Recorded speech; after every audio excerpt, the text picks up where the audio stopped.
Welcome back, everyone. This is Dr. Conaway, and this is Module 2, Lesson 3, the small intestine, understanding the microbiota and immune system function. This is my favorite thing to talk about. This is my topic of passion, if you will. So we've already touched a little bit on the small intestine, but let's look at the small intestine and understand it from this perspective. First of all, it's the most metabolically active organ in the human body. It is a long tube of muscle. We all realize it's muscle. There's a peristaltic wave that creates the digestion motility. There's also the migrating motor complex, and I will talk more about the migrating motor complex in just a little while. It's also a long tube of nerves. It's referred to as the enteric nervous system. Many of you know it's referred to now as the second brain. There's as many neurons and synapses that go on in the enteric nervous system as in the central nervous system. Communication between the brain and the gastrointestinal tract, we know that to be true. We are talking more about that all the time now with respect to that gut-brain axis, that bi-directional gut-brain axis, as we call it, that bi-directional pathway via the vagus nerve, where information goes both ways, from the brain to the stomach and intestine, and from the intestine to the brain. So, the gut microbiota. This is the name given to the microbe population living in our intestine. When we look at the gut microbiota, this is not something that we always knew about. This is not something that we always recognized in terms of its impact on our health overall. We know that the gut microbiota is dominated by a diverse array of bacteria. There are literally tens of trillions of microorganisms inside us and inside our digestive system. There's at least 1,000 different species and more than 3 million genes. 3 million genes, that's 150 times more than human genes. We know that a healthy gut microbiota weighs somewhere between 3 to 5 pounds, and we also know now that 1/3 of the microbes are common to most people. 2/3 of the microbes, however, are specific to us alone, meaning they are specific to me, they are specific to you, they are not specific, of course, to everyone else. So healthy bacteria control hundreds of thousands of disease-causing pathogenic bacteria. That's how we stay healthy. With lots of healthy bacteria, we can fight off lots of disease-causing bacteria. The other thing is that the gut microbiota is modulated and regulated by diet. If your diet is healthy, you're going to have a healthier microbiota. So the small intestine begins at the pyloric sphincter. It is about 20 feet long. It has circular folds. The duodenum or duodenum, the first part of the small intestine, is about 10 inches long. The jejunum is about 8 feet long, and the ileum is 12 feet long. The ileum joins with the ileocecal sphincter to hook up to the large intestine. Now, within the small intestine, we have this mucosa that forms a series of finger-like projections called villi. These millions and millions of villi are very important, and as you can see in this picture, they look like finger-like projections. They're standing up straight. They're very healthy. When food leaves the stomach, it comes into the small intestine, and throughout the small intestine, we have these villi. Excuse me. So now the food that has left the stomach in the form of chyme comes in and travels in and around all of these villi to ensure good absorption. Now, again, the structure of the small intestine. Within the small intestine, we have those large circular folds. That's felt to actually slow down the passage of that chyme through the small intestine. Remember that the vein carrying blood to the hepatic portal system is also attached to this small intestine, if you will. Okay, remember everything leaves, travels from that hepatic vein into the portal circulation and then back into the general circulation. All these villi and microvilli, as we talk about, standing up nice and straight and tall, they're all covered with microvilli. Those microvilli, the villi, are all covered with microvilli, and those microvilli comprise the brush border. And when we talk about transfer of nutrients, we know that the transfer of nutrients happens through these incredible villi. If I take the villi, lay them flat, end to end, side to side, the surface area is about the size of a tennis court. If I were to take the microvilli and lay them end to end, side to side, now the absorptive surface within the small intestine becomes about the size of a football field. Now we want to see those healthy villi. When villi are not healthy, as in the case of celiac disease, for example, you're going to have a situation where all those villi that are supposed to be standing up nice and tall, if you will, are now kind of flattened down. This is a similar thing to what happens when you consume gluten. Gluten literally impacts and impairs the lining of the intestine, thereby destroying the villi and thereby destroying the body's ability to absorb properly. In the picture on the right, you see a microscopic view of this same thing. Those normal villi with that absorptive surface all around the villi, or in the bottom right, you'll see, unfortunately, some distressed villi. Those villi that are flattened down and do not have that ability to digest and absorb. Now, small intestinal secretions, I'm sure you're all aware of this, but just as a refresher, the fluid is primarily composed of water, electrolytes, and mucus. Mucus is very important. Mucus protects against the hydrochloric acid. Mucus protects against enzymes within the small intestine. One of the things that we know is if you're eating the standard American diet or the SAD diet and consuming a lot of foods that create an acidic environment in the body, the small intestine will increase the amount of mucus being produced, and that mucus can ultimately become mucoid plaque. But the increase in the amount of mucus produced is the body's mechanism for helping to protect the lining. Digestive enzymes bound to the membranes of the absorptive cells. We have disaccharidases, which break down disaccharides and monosaccharides. Peptidases break down peptide bonds. Nucleases break down nucleic acids. All of these things are small intestine secretions. We also have the duodenal glands, the Brunner's glands. They're stimulated by the vagus nerve. They're also stimulated by chemical or tactile irritation of the duodenal mucosa. So these are the secretions within the small intestine itself. Now, diseases are born in the digestive system. When we say that, what we're saying is that many of the diseases that we are aware of actually happen as a result of an unhealthy digestive system.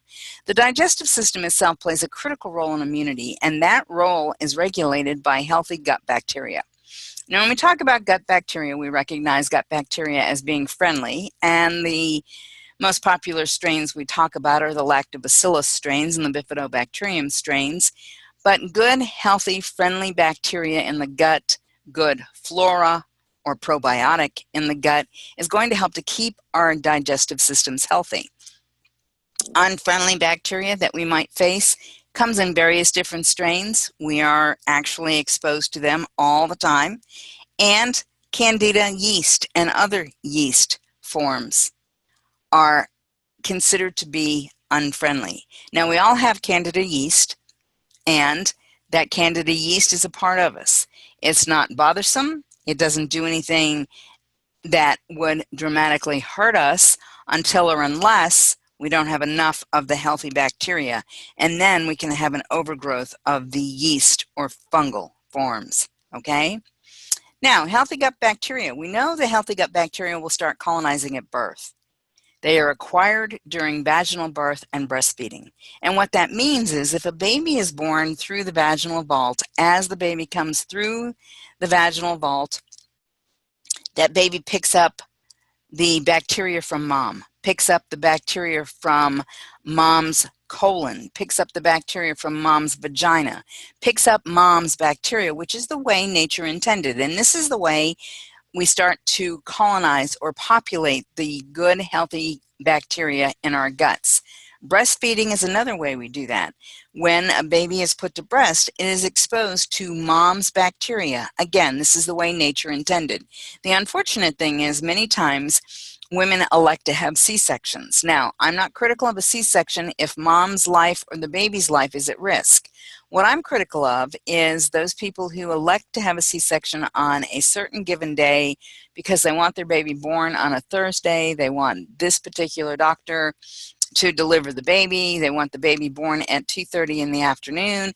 All of these things that women electively do bring a baby into the world, but bring a baby into the world in a cesarean section delivery.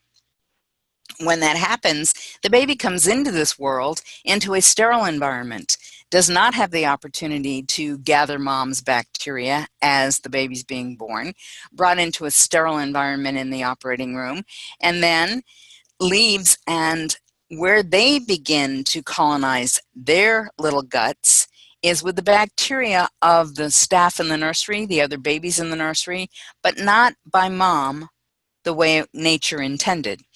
The same thing with women who elect not to breastfeed. You elect not to breastfeed, the baby does not have the opportunity to be exposed to your healthy bacteria. Now, these healthy gut bacteria are very important because they're responsible for vitamin production, specifically the B vitamins. They help to decrease lactose intolerance because they help to produce the enzyme lactase. They help to stabilize cholesterol levels. They're a defense against foodborne illness. Now, hydrochloric acid is the first line of defense against foodborne illness, but if a foodborne illness gets beyond the stomach into the intestine, if you've got ample amounts of good healthy gut bacteria, chances are you'll be just fine. You won't succumb to that foodborne illness. They inhibit candida yeast and fungal forms and bad bacteria. As I said, if we have an abundance of the good healthy stuff, we won't have an overgrowth of the unhealthy stuff. Now that happens because when we talk about the healthy stuff and the unhealthy stuff compete for the same sites on the cell wall membrane. So by competing for the same sites on the cell wall membrane, if we have lots of the good healthy stuff, then we're likely to maintain good health of our digestive system and thereby maintain good health of us. They increase peristalsis, normalizing bowel movements. One of my favorite things to do is help people understand the importance of balancing the microbiota, boosting all of those colonies of good bacteria, eliminating all of that bad bacteria.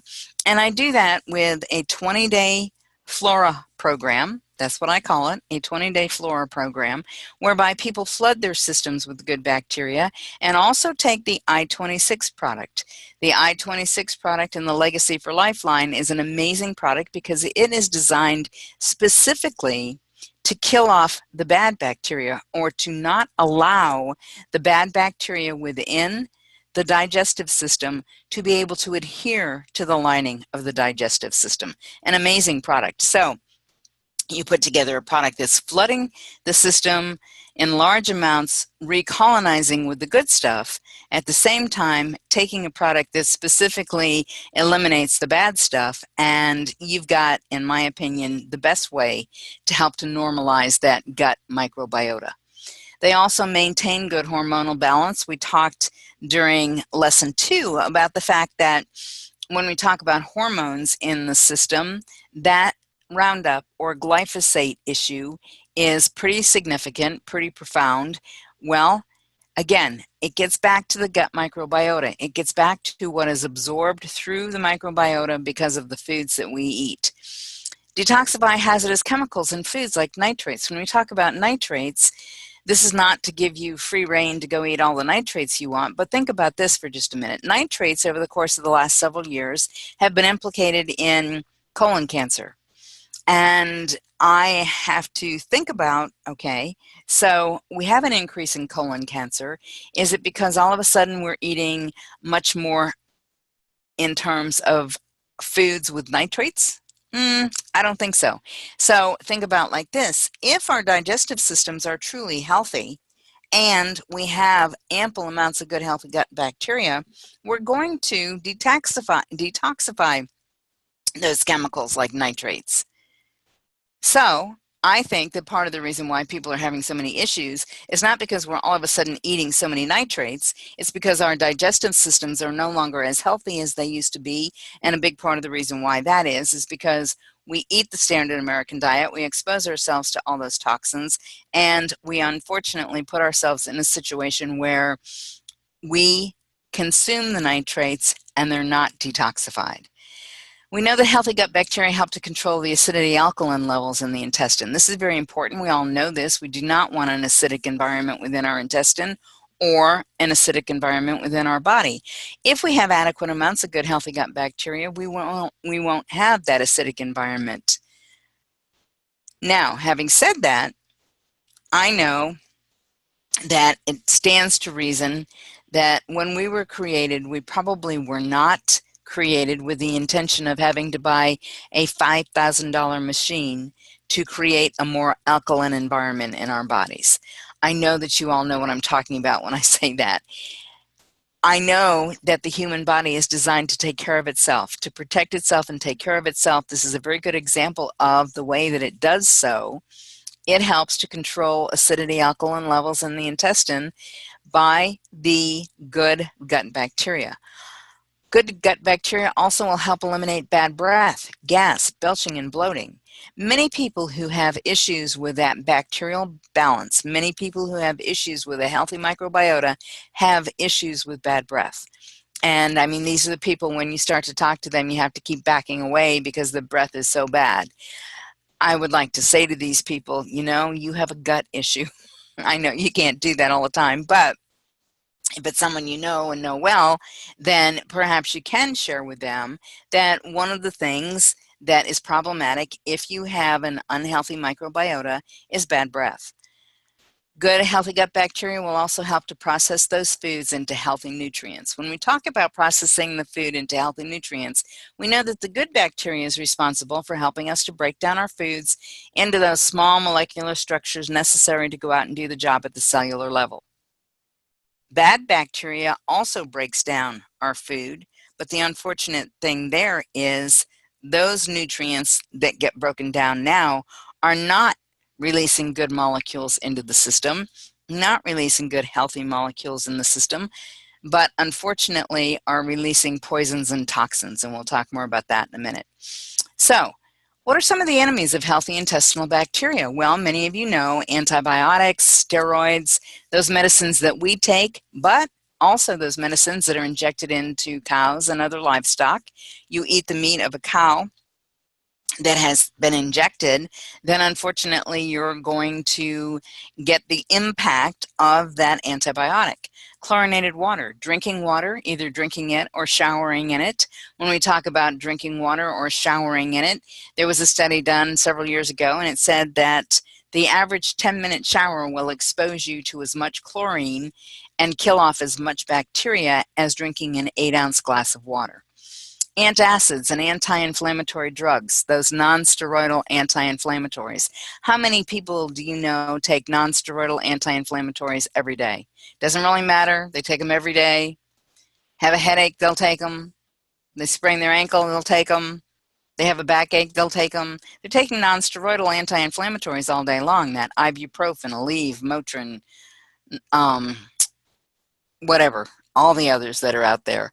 The unfortunate thing is when you take these particular medications, they may do well to release and relieve your pain, but unfortunately, they take a tremendous toll on that healthy gut bacteria. Stress, acute as well as chronic. We're going to talk more about this in just a minute. But when we talk about stress, there's a lot being learned in terms of the impact stress has on our microbiota and the impact an unhealthy microbiota has on our stress and our ability to deal with stress. Radiation, chemotherapy, x-rays, all of those things kill healthy bacteria. What about caffeine and tobacco? Do you drink coffee? Now, I'm not going to tell you not to drink coffee. That would be pretty hypocritical on my part because I drink coffee. But I do recognize that I drink coffee, and therefore I do make sure that I replenish probiotic. Now, when I say drink coffee, I don't drink a lot of coffee. I drink 2 hefty cups of coffee a day, and that's it. That's it. Sometimes not even that much. But if you're a coffee drinker, just recognize that coffee can kill off some of that good bacteria. In my opinion, coffee has a lot of good benefits as well. So I keep that in mind. Tobacco, if you're thinking that I'm going to tell you it's okay to do tobacco, probably not. All right? I just don't think it is in any form at all. Most prescription medications, most over-the-counter medications, all of those, again, will in fact contribute to an unhealthy microbiota. And then large amounts of sugar, preservatives, fried foods, genetically engineered, genetically modified organisms. What are those if not the standard American diet, which most people consume? And unfortunately for most people, by consuming the standard American diet, they are impacting the health of their digestive system. Let's talk about sugar for just a minute. How much sugar should we eat? Well, probably less than you're currently eating. These are the most current American Heart Association recommendations, and I don't always subscribe to the American Heart Association recommendations, but I use this because it's part of the lecture, okay? So, for most American women, no more than 100 calories per day, or about 6 teaspoons of sugar, and for men, it's 150 calories a day, or about 9 teaspoons of sugar. Now, the big thing to remember is that not all sugar is created equal. When we talk about sugar and we talk about sugar being bad, we're talking about refined sugars. We're talking about the sugars that do not occur naturally. There are good sugars that do occur naturally in foods. They're key nutrients, okay? These are the sugars that help our brains function better, if you will, okay? Now, we all know that we can live without sugar. We can live without carbohydrate. Our bodies can produce enough energy just by burning down fat. But when we talk about the good sugars, these are the ones that are found in fresh and frozen fruits, most vegetables. All of these things have good, healthy sugars, okay? Now, you may have too much sugar. If you're someone who is trying to subscribe to the keto approach to lifestyle, if you will, and you want to release some weight, the chances are, if you're eating a lot of fruits, although they can be considered healthy, you're eating a lot of carbs, and you're not going to get the impact from that ketogenic approach that you're looking for. You're eating too many carbohydrates. So we just have to recognize that not all sugar is created equal. There are some good healthy sugars found in fresh and frozen fruits and vegetables. Bad sugars. Now, as we go through this, I want you to think about a teaspoon and a sugar bowl, okay? When we talk about bad sugars, these are the sugars that you need to limit or completely eliminate. Breakfast cereal is loaded with sugar. I pick on Fruit Loops. Fruit Loops, most people my age don't eat Fruit Loops. I gave up breakfast cereal. I never really did like breakfast cereal. I was one of those kids. I never liked milk. My mother and father struggled to get milk into me all the time I was a kid. I never liked it, so I never liked to eat cereal because you always put milk on cereal. So think about 1 cup of Fruit Loops. A measuring cup is not a very large measuring container, okay? 1 cup of Fruit Loops has the equivalent of 3.75 teaspoons of sugar. Now think about it from the standpoint of how much our kids actually eat when it comes to their breakfast cereal. They don't pull down a 1 cup cereal bowl. They generally will pull down the salad bowl. Some of them don't even bother with that. They just eat the Fruit Loops right out of the box. So for every cup of Fruit Loops, they have to multiply by 3.75 teaspoons of sugar. And in many breakfast cereals, high fructose corn syrup is the sweetener of choice. And we'll talk more about high fructose corn syrup in a minute. Low-fat fruit-flavored yogurt, 6-ounce size, 7 teaspoons of sugar in a 6-ounce low-fat fruit-flavored yogurt. Ketchup, 2 tablespoons of ketchup, 2 teaspoons of sugar. And again, unless the ketchup says right on it, no high fructose corn syrup, most of the sugar in the ketchup is high fructose corn syrup. Most of the sugar in your low-fat fruit-flavored yogurt is high fructose corn syrup. Pancake syrup, 1/4 cup. Now, a lot of people say they don't eat pancakes anymore because they're gluten-free. Well, there are quite a few gluten-free pancake mixes out there that really aren't too bad. But if you're going to eat pancakes, and you're going to eat store-bought syrup. Now, I'm talking about the more popular brands, over-the-counter brands. We're not talking about the pure maple syrup here. Pure maple syrup is an amazing thing. And if pure maple syrup is what you're consuming, it is healthy. Remember, it will be processed differently because it comes from a plant, it comes from a tree, okay? So it will be processed differently in the body. But I'm talking about those maple syrups that you buy at the grocery store. If you look at most of those, the first ingredient on the label is high fructose corn syrup. Surprise, surprise, okay? And then artificial color and flavor. Well, 1/4 cup, which isn't an awful lot when you're eating a big stack of pancakes, has the equivalent of 8 teaspoons of sugar. And if you're like most people, what you'll do is you'll slop up every last bit of that syrup with that last piece of pancake. Foods that sound healthy, but they're loaded with sugar. Granola. People think that granola is healthy. Well, granola is really not healthy. If you subscribe to the fact that grains are not healthy for you, granola is all grains, okay? 2/3 of a cup of granola. Now, this is the plain granola without any fruit in it. 2/3 of a cup of granola, 4 teaspoons of sugar. Dried fruit, 1 cup of dried fruit, 21 teaspoons of sugar. Now, when I first saw this, I thought it had to be a typo. So I did my due diligence, went to the grocery store, and started looking at those foil pouches of dried fruit. It's not a typo. Not only is it not a typo, the other thing that I found out, which is sad in my opinion, is the fact that it is oftentimes sweetened with high fructose corn syrup. Now, for the life of me, I can't understand that. When you dehydrate fruit, you concentrate all that sugar and it becomes incredibly sweet. Why would you feel the need to sweeten it with high fructose corn syrup? But some do. Beverages, orange juice, apple juice, 8-ounce size, 5.5 teaspoons of sugar. And how many kids walk around all day long with a sippy cup full of apple juice? Soda, soft drinks, 20-ounce soft drink, Coke, Sprite, any of those, 20 ounces, very convenient. Screw off the lid, take a sip, screw the lid back on. 16 teaspoons of sugar. 16 teaspoons in 20 ounces of soft drink. Now, most of it is high fructose corn syrup. There are some of them on the market now that have real sugar.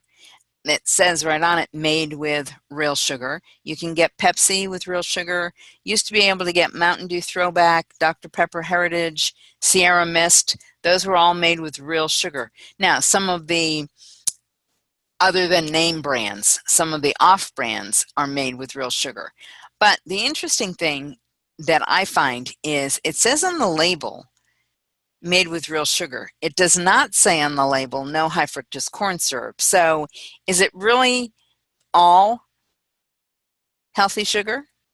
All 100% pure cane sugar?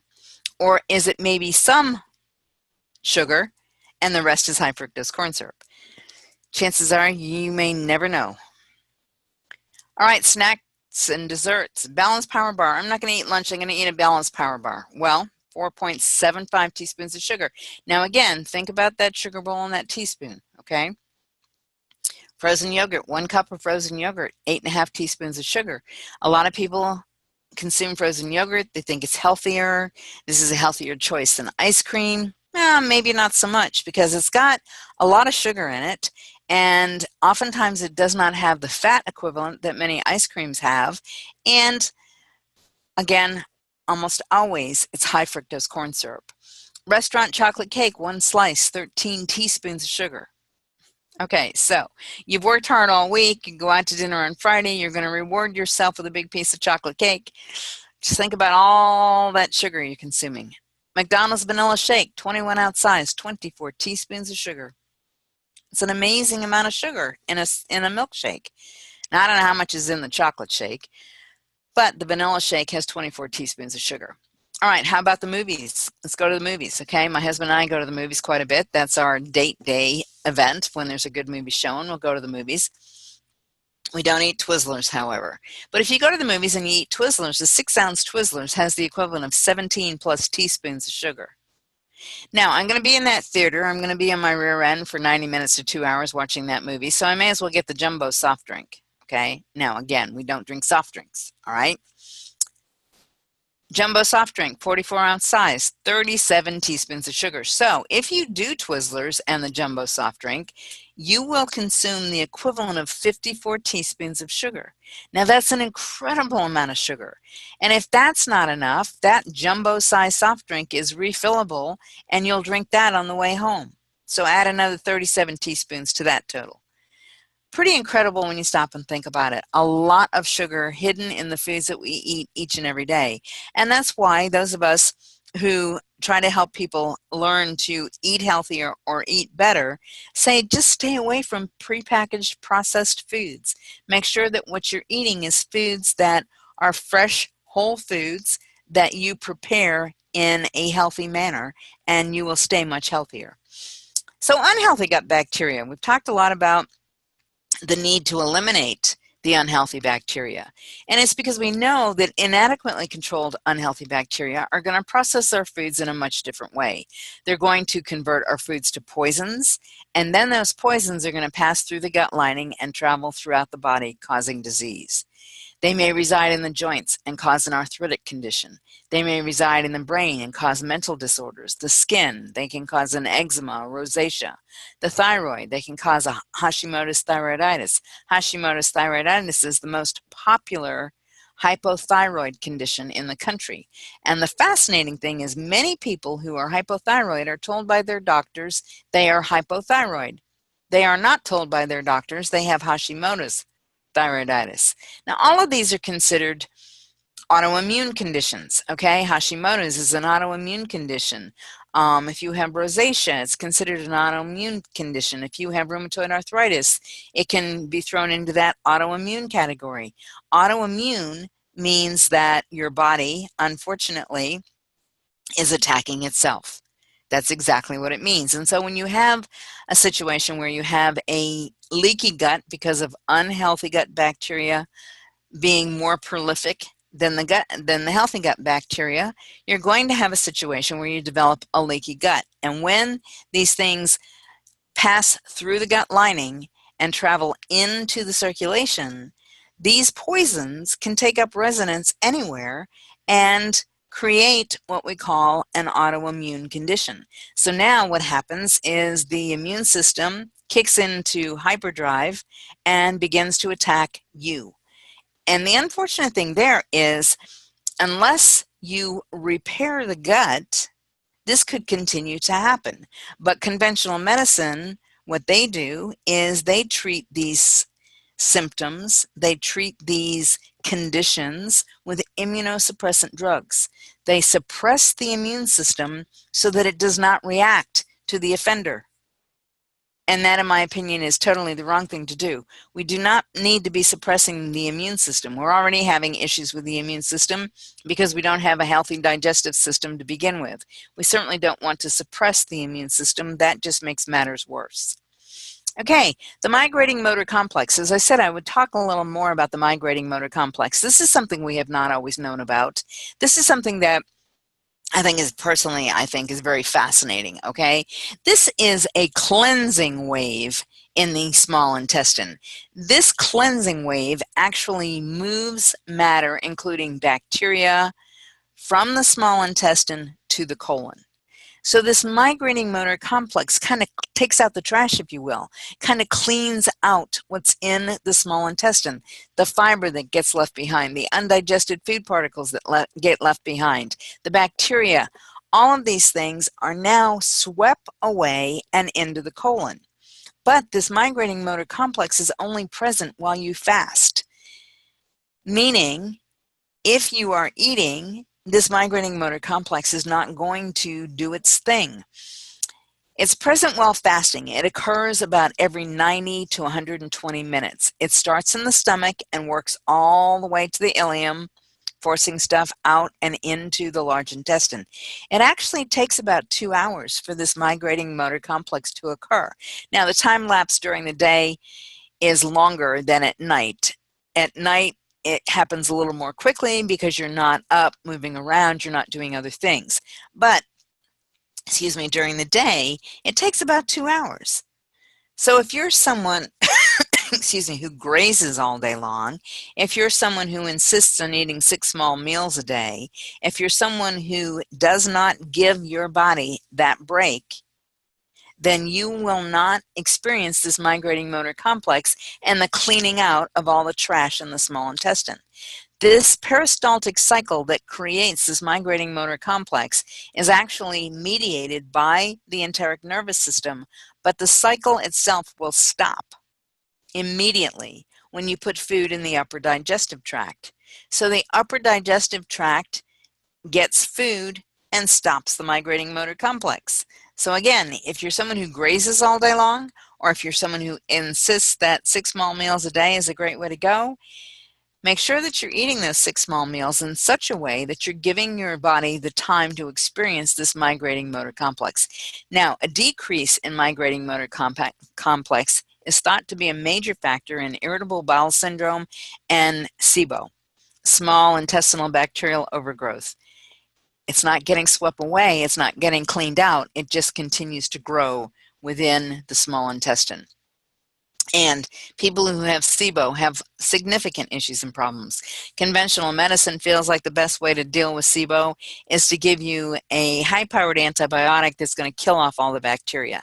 And in some situations, this works. However, the symptoms go away only for about 2 to 3 weeks, and then the symptoms begin again. The symptoms begin again because we haven't corrected the problem.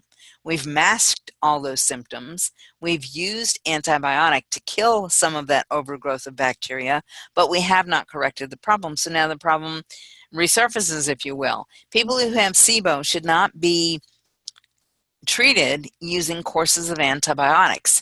People who have SIBO have got to repair that microbiota. They have got to increase the good healthy bacteria. They've got to remove the bad bacteria at the same time. Otherwise, the problem will just continue to happen over and over and over again. Candida overgrowth. Candida is well controlled by healthy beneficial bacteria. We talked about this earlier. The good healthy flora compete for the same sites on the cell wall membrane. Candida itself is not affected by antibiotics. Candida is allowed to grow uncontrolled. We know that Candida yeast flourishes on sugar and processed carbohydrates.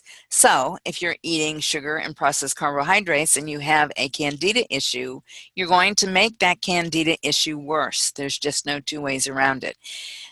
Yeast requires glucose. That glucose is provided by the digestion of carbohydrates. Now, if you have a healthy gut and you eat glucose, that will yield lactic acid, water, energy through glycolysis, all of these things that normally happen within the digestive system, within a healthy digestive system. However, if you have an unhealthy gut, meaning you have a yeast overgrowth or Candida, it's going to process foods differently, and now you'll yield alcohol, acetaldehyde. People who have Candida overgrowth sometimes appear drunk without drinking alcohol. What will usually happen in these people is they will eat a meal, and if they have a Candida overgrowth, instead of that meal making them feel satisfied, satiated, giving them the energy that they need, helping them to kickstart whatever activity, they want to go sit down and take a nap after eating. They get real sleepy and want to fall asleep, just like they would perhaps if they had been drinking alcohol. Children who have Candida overgrowth actually have issues with stability. They start to stumble and fall, and they just don't look like they know where they're going or what they're supposed to be doing. And it's because this yeast is breaking down the carbohydrates, and what you're getting is this alcohol. Now, these things will pass through the gut wall and into the lymph and into the bloodstream, and causing further problems. So let's talk a little bit about the dangers of fungal overgrowth. What I do to help my clients understand exactly what's happening is I talk about a screen, and everyone knows what I mean when I say a screen that's intact, a good healthy screen. You know, if the screen's intact, only those tiniest little bugs can get through that screen. If there are holes in the screen, the big bugs always find the holes no matter what. And in the case of the breakdown of the integrity of the wall of the small intestine, that microvilli and villi, you're going to ultimately have the passage of larger than normal food molecules, especially protein molecules. They will pass into the circulation. They are called circulating immune complexes. They will be recognized by the body as a foreign body, and the body will begin to mount an attack. When the body begins to mount an attack, it may come in the form of an allergic type reaction all the way up to and including autoimmune conditions. Potential problems with systemic candida infections are, again, allergy symptoms and autoimmune disorders. Leaky gut. Things are leaking out of the digestive system into the circulation, and they shouldn't be there. Now, leaky gut syndrome. When we talk about leaky gut syndrome, some of the triggers that cause intestinal damage are going to be some dietary proteins, low hydrochloric acid and enzymes, meaning not enough to break down many of those dietary proteins, okay? Antibiotics, infections, blood sugar, you can read this. All of these things impact the intestinal lining. Now, if you look at the bottom part of that slide, intestinal mucosal cells are supposed to be those nice villi standing up straight with tight junctions between them. Okay, no leaky gut, tight junctions. The microvilli are supposed to be standing up straight and tall. Absorption of the nutrients is supposed to take place across these membranes. If you have leaky gut syndrome, if you have issues where the inside lining of your digestive system is not healthy, then you're going to have loosened junctions. Those tight junctions will no longer be there. You'll have significant inflammation, and other than normal food molecules are now going to be able to pass across that membrane and get picked up into the circulation. Once again, they're referred to as circulating immune complexes. They may breach the blood-brain barrier. They certainly do contribute to inflammation, autoimmunity, autoimmune conditions, malabsorption, and nutrient deficiency. This is one of the big reasons why I'm a real proponent of repairing the digestive system at the same time you're starting your 90 essential nutrients. Now, I've been with Doc for almost 20 years, and I go back to the time when if we said pig pack, people said yes, and they started to see a benefit. It was almost an immediate benefit. And that's because 20 years later, we are seeing a different population in as much as the digestive system is not healthy. I work with people all the time who say, I've been on these products for 6 months, I'm not seeing the benefit I'm looking for. Most of those people have a malabsorption issue. Most of those people remain nutrient deficient because they're taking the 90 essential nutrients, and that's great. However, those 90 essential nutrients are not being absorbed properly because they have an unhealthy digestive system. So a lot of times I will encourage people to do what it takes to complete that 20-day program at the same time that they're starting their 90 nutrients so that the 90 nutrients work really well. And people who have done the 20-day program have come back to me and said, oh my gosh, this is amazing. These products work wonders. Yes, they do. Okay, so recognize that intestinal permeability is responsible for up to 90% of all chronic symptoms and chronic conditions. If you have a leaky gut, chances are you're unhealthy. And if you have an unhealthy situation going on, and it doesn't matter if it's in your respiratory system or your cardiovascular system or your skin or your reproductive system, if you have some type of malady, chances are it's because you don't have a healthy digestive system. And in working with people, I will often do the intake history, and they're coming to me, and they're coming to me because of a specific problem, and they want to talk to me about what can I do about X. And so in the discussion, when we're talking about what to do about X, whatever X is, I start asking all kinds of questions about their digestive system health and antibiotic use and non-steroidal anti-inflammatory use and all of those things. And they get real curious, why are you asking me all these questions? But I always do take the time to explain this information to them so that they understand I'm asking all these questions because I can probably highlight for you the situation that has now created the X that you're coming to talk to me about. So your intestinal lining is the doorway from the external environment to the internal environment. It's a membrane, 1 cell thick, not a lot of thickness there, okay? 1 cell thick, and it keeps the bad stuff out of your circulation. And if you've got lots of good healthy bacteria, allows the good stuff into your circulation. So what are some of the symptoms that are associated with leaky gut? Well, fatigue, often chronic, sometimes most noticeable after eating.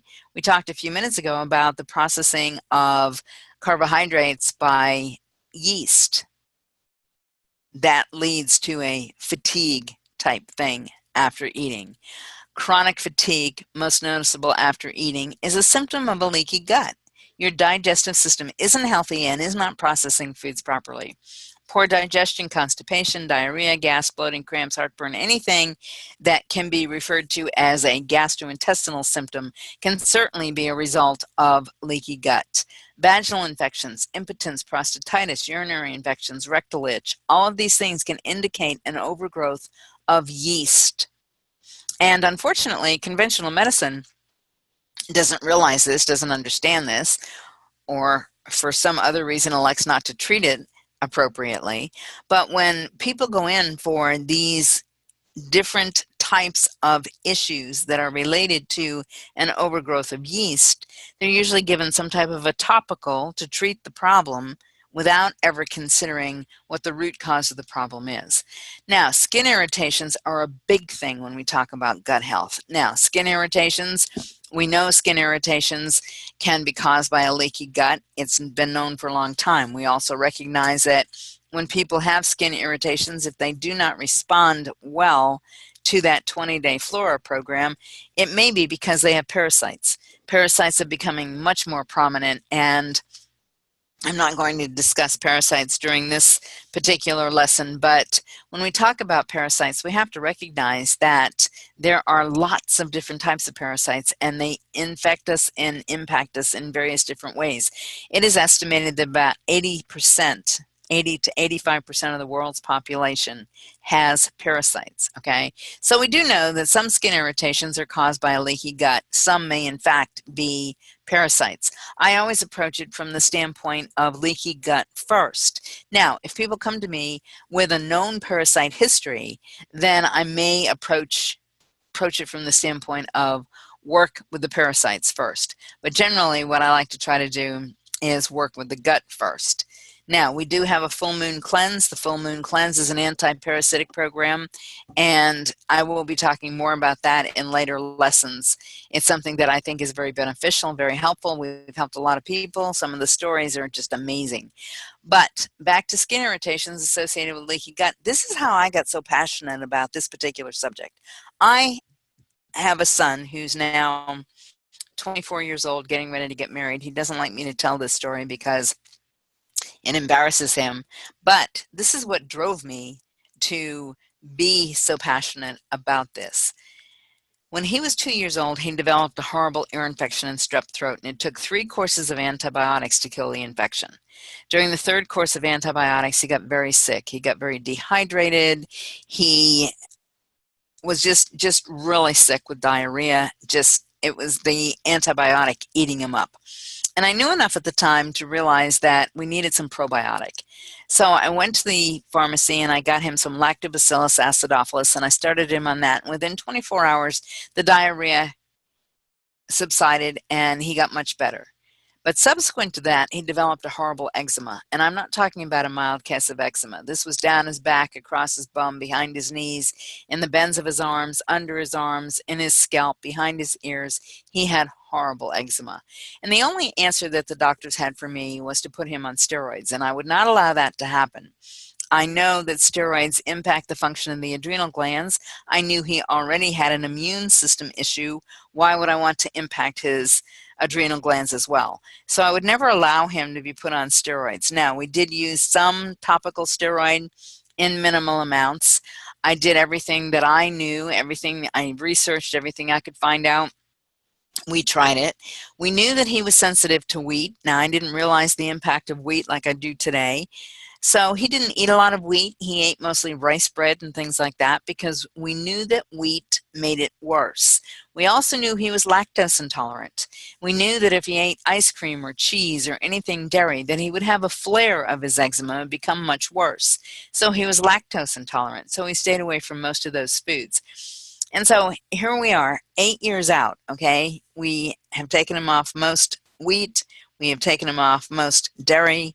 We had started nutritionals, good supplements. It got a little better, but it never really went away.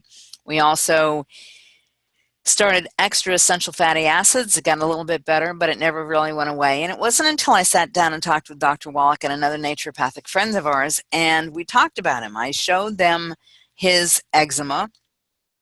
He's 10 years old now, and I looked to them for help. And of course, the line of questioning was something like, has he ever been on antibiotics, and so forth and so on. And I explained what I had done, and I was told that I had really only taken care of half the problem, that the lactobacillus strains are primarily dominant in the small intestine, bifidobacterium, more dominant in the large intestine, and that he needed both. So these were the recommendations. Get him off all wheat, all dairy, and start him on good probiotics and digestive enzymes. Now I go back to my son, who at this time is 10 years old, and I explain this to him, and he looks at me and he says, yeah, Mom, what am I going to eat? I said, you know what? We're going to go ahead and approach it like this, and if after 2 weeks we haven't seen some sign of improvement, then we'll go back to looking for the answer. So he's off all dairy, off all wheat, starts his probiotics and enzymes, and as God is my witness, within 3 days, his eczema was so much improved I couldn't believe it. Within 5 days, the eczema he had lived with for 8 years was gone. Gone. Now, this spoke volumes to me. It helped me clearly understand that his body could repair itself, number one. Number two, in such ready fashion, only using probiotics, there must be a need for those in our system. So that's when I started to do the research that I've done. And again, I am very passionate about this because I firmly believe that all illness begins in the digestive system. If you have an unhealthy digestive system, ultimately you will be unhealthy. Now, he stayed very healthy for about 7 years. He got overtired studying for midterm exams before we went on vacation one time, and we go on vacation, and sure enough, he developed strep throat. Now, he hasn't had strep throat since he was 10 years old, but he developed strep throat. So I called and got a prescription for antibiotics. The reason I did is because he's a strep carrier, and we've always been very careful to make sure that we treat him appropriately for strep. He starts to take the antibiotics, and within 24 hours, he's already developing patches of eczema. And he just looked at me and he says, don't worry about it, Ma. As soon as I get home, I'll start taking my probiotics and everything will be okay. Well, needless to say, this is a child who at the age of 24 does not have to be told to take probiotics. He recognizes that he needs probiotics, and he takes his probiotics, and when he does not have any eczema. But hives, psoriasis, athlete's foot, jock itch. Athlete's foot, we always want to try to attack athlete's foot from the outside. We want to use those creams, those sprays, those gels, whatever. We want to use the essential oils, which I'm not taking anything away from. Those essential oils are amazing and do help tremendously with athlete's foot. But we need to treat it from the inside as well as from the outside, and that's what fixing the digestive system will do. If you're someone who has frequent colds and flu, postnasal drip, bronchitis, asthma, sore throats, if you're the person in the office that gets every bug that comes into the office, chances are you don't have a healthy immune system because you don't have a healthy digestive system. If you are allergic to both foods and airborne chemicals, I can't tell you the number of people who have come to me who start complaining about food sensitivities that they've never had before in their lives. They'll say things like strawberries never bothered me and now I can't eat them, I'll break out. Chocolate never bothered me, now I can't eat it, I'll break out. These things are a result of the digestive system not being able to absorb adequately. And the other fascinating thing is people will come to me and say, oh, I can't take any of these products. Why can't you take these products?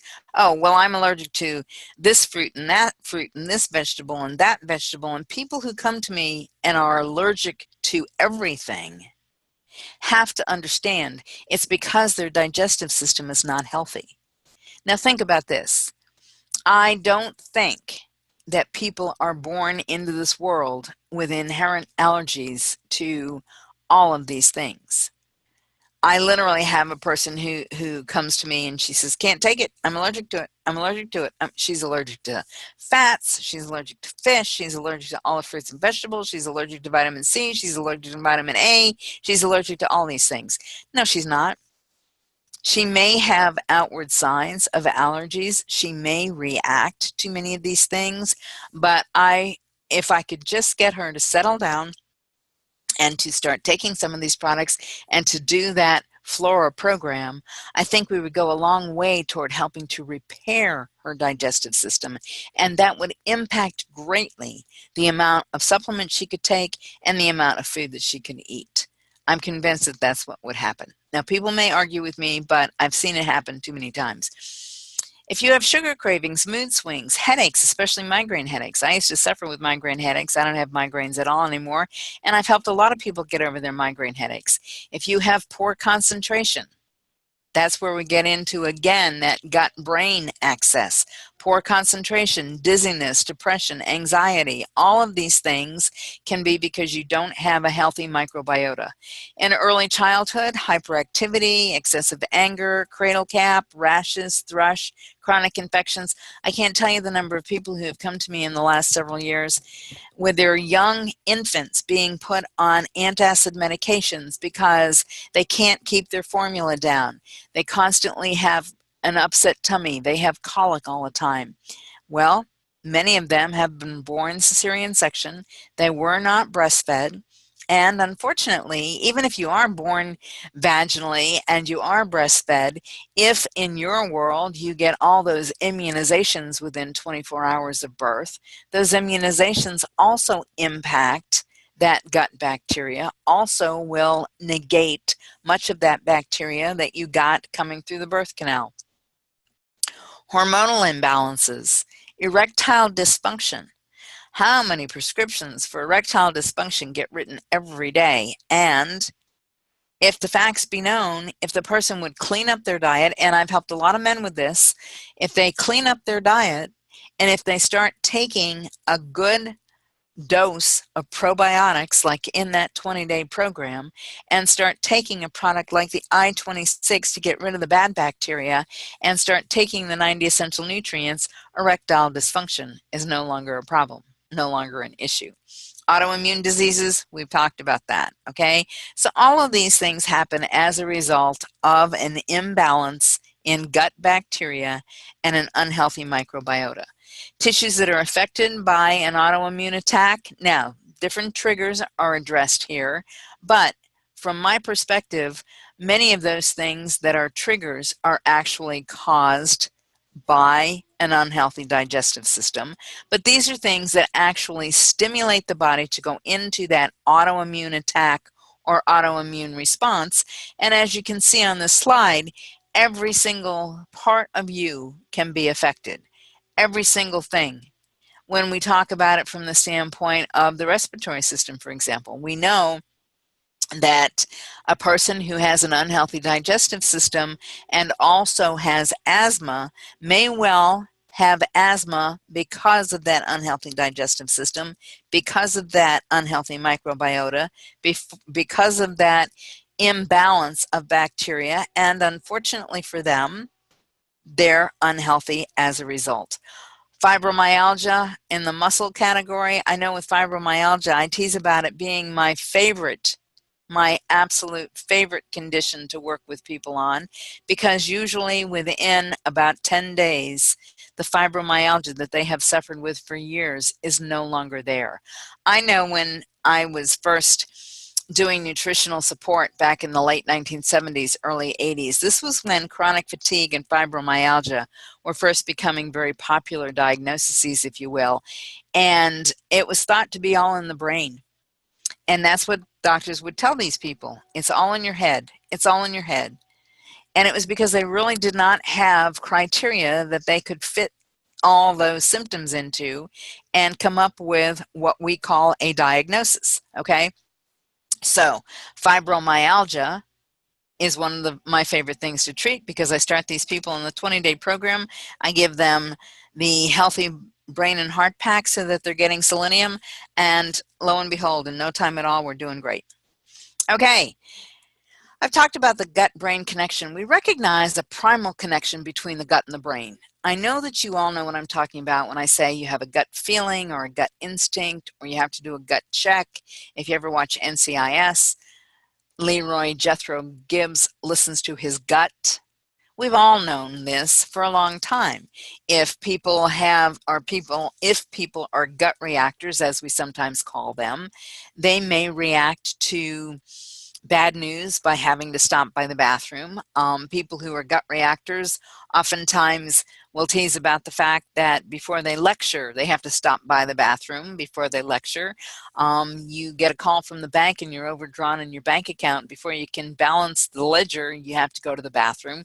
These are gut reactions, okay? So we've always known that that gut type reaction does occur, but it is a brain-gut axis. That brain-gut axis, that extensive network of neurons, that second brain as we call it, that enteric nervous system, is actually a highway of chemicals and hormones, and that highway is the vagus nerve. The vagus nerve is that bi-directional pathway. So we have messages coming from the brain down to the digestive system, messages from the brain to every part of the body. But as it relates to the gut-brain axis, we also have things travel back up that vagus nerve. And if what's traveling up that vagus nerve is not healthy molecules, but instead the poisons and toxins that actually happen as a result of unhealthy bacteria breaking down our foods, then we can have issues, pretty significant issues. So decreased brain function plus digestive issues equals an impaired gut-brain axis. Now, again, a bidirectional communication is what we call it. The vagus nerve enables this bidirectional communication between the brain and the peripheral organs. Sensory information, you see that in red, those red arrows, sensory information from organs to the brain, okay? The tongue is a good example. You burn your tongue, well, an instant message goes to the brain telling your body, don't do that again, that's too hot, okay? But we also know that the brain controls the motor function. I've been sitting here talking now for a little over an hour, and the brain has been making my tongue work so that I can form my words and so that I can talk. Well, the same thing when we get to the stomach and the small intestine, okay? When you think about it, and think about it in terms of that bidirectional communication, recognize that messages coming from the brain impact our bodies, messages leaving the digestive system, or better said, poisons and toxins leaving the digestive system impact the function of the brain. And when you look at it and look at the research that has been done, amazing things have been learned in terms of this gut-brain axis. One of the fascinating things that has come out in the research is we've always known serotonin is the feel-good hormone. We recognize serotonin as being the feel-good hormone, okay? Well, did you realize that about 90 to 95% of your serotonin is produced in the gut? Pretty amazing when you stop and think about it. We've always thought it was a brain chemical, but it's produced in the digestive system. So what are some of the symptoms of a gut-brain axis issue? Well, digestive issues, all the same issues I've talked about. Poor, sluggish digestion, constipation, diarrhea, irregular bowel movements, gas, bloating, cramps, abdominal distension, especially after eating, food intolerances, food sensitivities. All of these things are digestive issues. Systemic issues, again, things that I've talked about. Skin conditions, dry skin, rashes, eczema, brain fog, inability to concentrate, inability to focus, short attention span.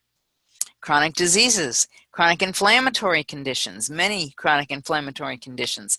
So all of these things are symptoms of an unhealthy gut-brain axis, which means the gut is not healthy, and those chemicals and poisons and toxins that are leaving the digestive system, traveling back to the brain, is making the brain unhealthy. When we talk about gut-brain axis in children, there's a lot of research that's been done around this. The neurological system in children, especially gaps gut and psychology syndrome. Gut and psychology syndrome is a phrase that was coined by Dr. Natasha McBride. I believe she's a Russian physician, but the fascinating thing is she had a child born with autism, born and diagnosed with autism. And what she found was that alternative medicine was the only way to go. Alternative medicine. I laugh every time I say that. And, I think you should as well. When you think about it, what we do in the all-natural world is what was done long before conventional medicine came into vogue, okay? The things that we do were done long before the early 1900s when we first started to see all of these things become conventional medicine, mainstream medicine, okay? So the things that we do shouldn't be called alternative. Conventional medicine should be called alternative. But the bottom line is she found that her conventional medicine colleagues could not help her at all with her son, with his diagnosis. And so she started to seek out what she could find that would in fact help. And what she determined was, many of his problems, many of his issues had to do with his unhealthy gut. And so as she did the research, she started to uncover all of these things. So in children, autism is often a late diagnosis. A parent will take their child in and say to the doctor, he just doesn't act right. He's not keeping up. He's not doing the things that he should be doing. He's not doing the same things that his sister did when she was 6 months old. And the doctor says, well, we'll take a look at him. Let's just watch him. Let's just watch him for 6 months and see how things go. See how things change over the course of 6 months. 6 months, the baby seems to be getting worse. Mom takes the baby back in, but they don't fit all the criteria. So the doctor says, let's watch him for another 6 months. Let's just see what happens in another 6 months. The unfortunate thing is by the time we've done this several times, we've now missed 12 months, 18 months. We've missed an extensive amount of time helping to correct the issues in these children. And these issues can in fact be corrected very quickly in many cases. I worked with a woman who, she and her husband had adopted a Russian baby, and they got the baby very young, did not realize that the baby would ultimately end up with autism. They had this child for 3 years by the time they contacted me, okay? And in 3 years' time, this child had not uttered a sound. The baby cried, the baby needed to cry, but had not uttered a sound to indicate any engagement, had not made eye contact, had not done anything, okay? Now imagine this, if you will. This is a family who couldn't have a child. They could not conceive and have their own child. They adopted a child, and now they're living with this little being, this little entity that does not react and respond to them. So I explained to her the importance of all of these things that I've talked about. I told her that she needed to get this child on a healthy diet, and that's very difficult sometimes with autistic children, especially if they're older autistic children, because their whole world has been eating those Ritz crackers. That's the only thing that they'll eat with regularity, and their whole life has been eating those Ritz crackers, and now you say, we need to take away the Ritz crackers. That's a real challenge, okay?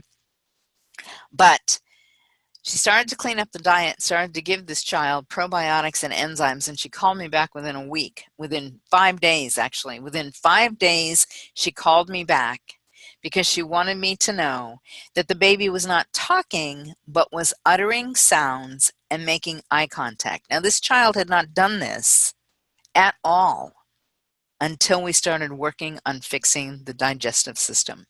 Dyspraxia. Children who are dyspraxic are often clumsy. They're out of sync with their environment. Dyslexics. Dyslexia children have a very difficult time. Words are tough for dyslexics. The spoken word, the written word, very difficult for them. ADD, ADHD, often diagnosed due to difficulty in language expression.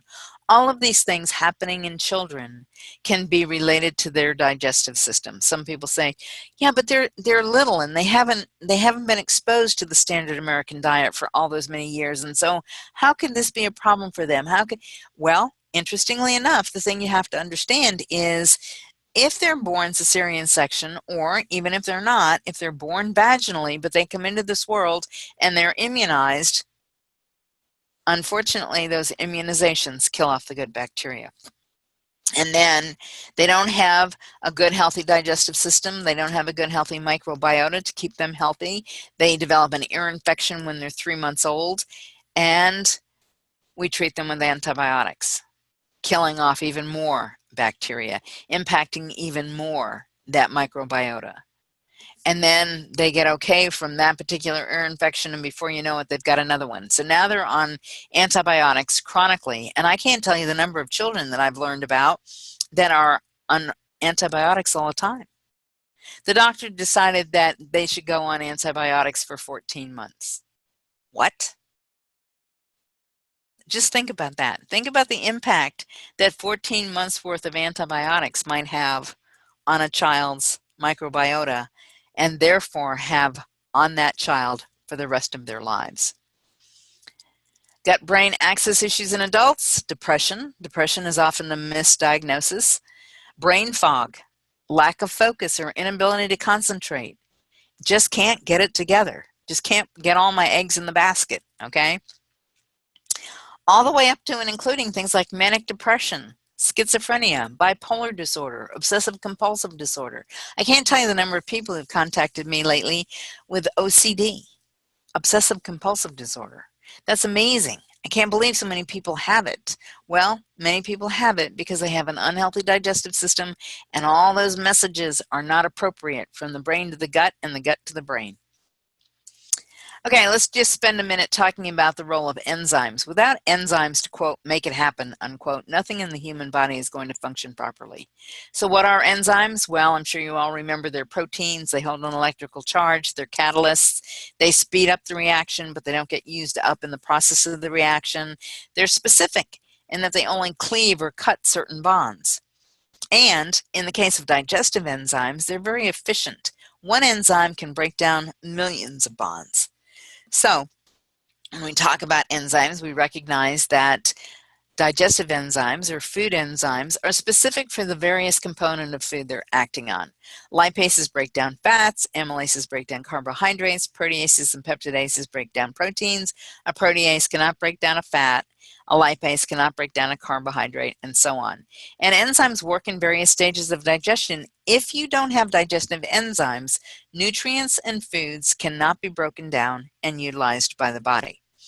Simplistically, this is how enzymes work. An enzyme will attach to a molecule of food, break that molecule of food into a smaller molecule, and then an enzyme will attach to that smaller molecule and break it down into the tiniest little molecule that then is going to cross that membrane of the microvilli to the villi to the circulation.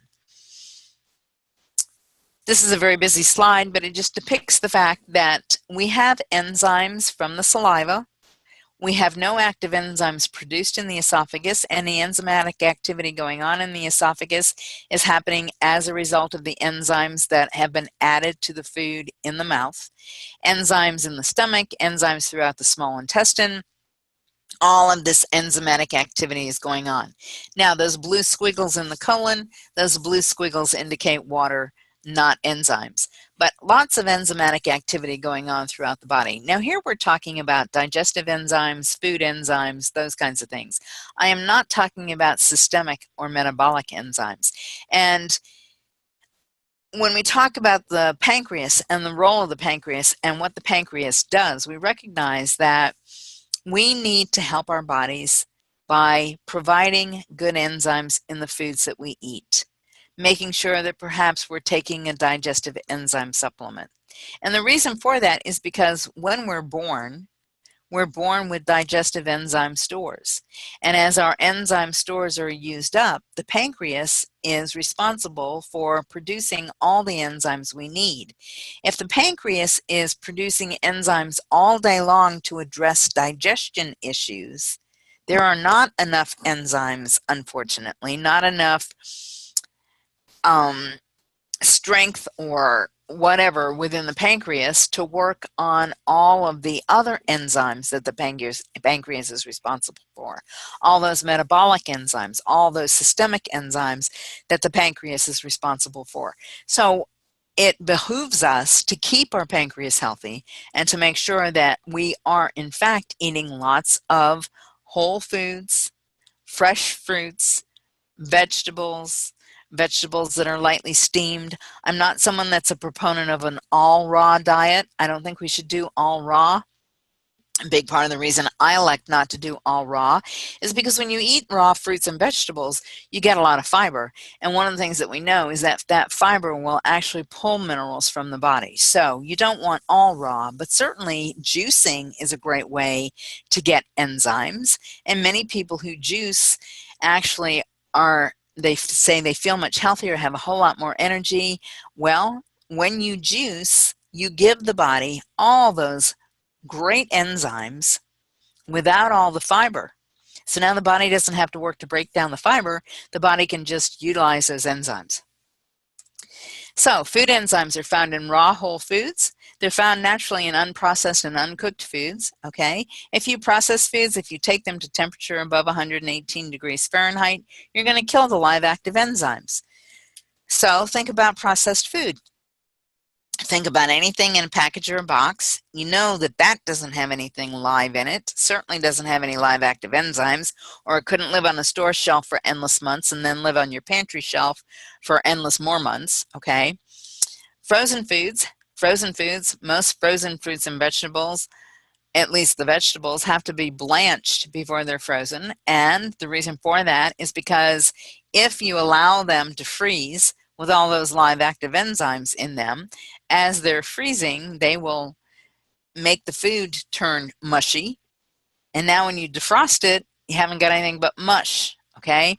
So we blanch vegetables so that we kill the enzymes so that doesn't happen in the freezer. So food enzymes are lacking in our diets due to the processing of our foods. We recognize that food enzymes are affected by three different things: temperature, pH, and inhibitors. And a lack of whole food enzymes is going to force the body to use its own digestive enzyme stores. If you're eating something and it has no enzymes, then the pancreas has to help produce all the enzymes necessary to break that food down.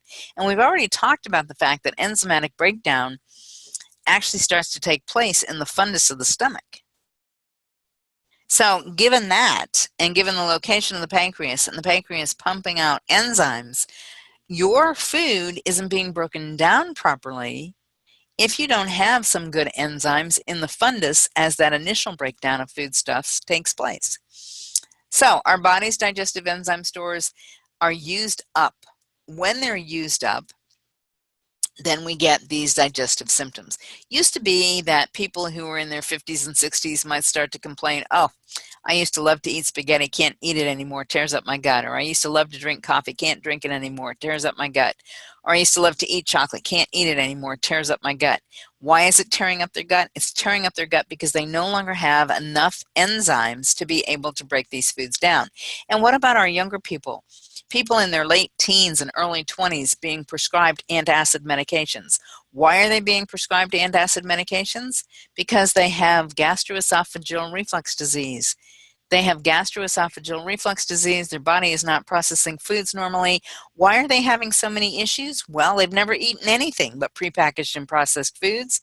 They don't know. Many people that age don't know what it means to peel an orange and eat it. They've never eaten fresh, raw fruits and vegetables. So they have used up their digestive enzyme stores and they're only 20 years old. Sad, but real, okay? So as we talked earlier, when we talked about the stomach and the function of the stomach, we do have several products in the line that are good digestive enzyme products, and I do recommend that people use those digestive enzyme products. Now, I know for a fact that many people love the ultimate enzymes with the ox bile, and especially people who don't have a gallbladder. But I want to reiterate that I like enzymes between meals. My feeling is, from what I've studied, if you take a good proteolytic enzyme between meals, it will go a long way toward helping to clean up some of those circulating immune complexes.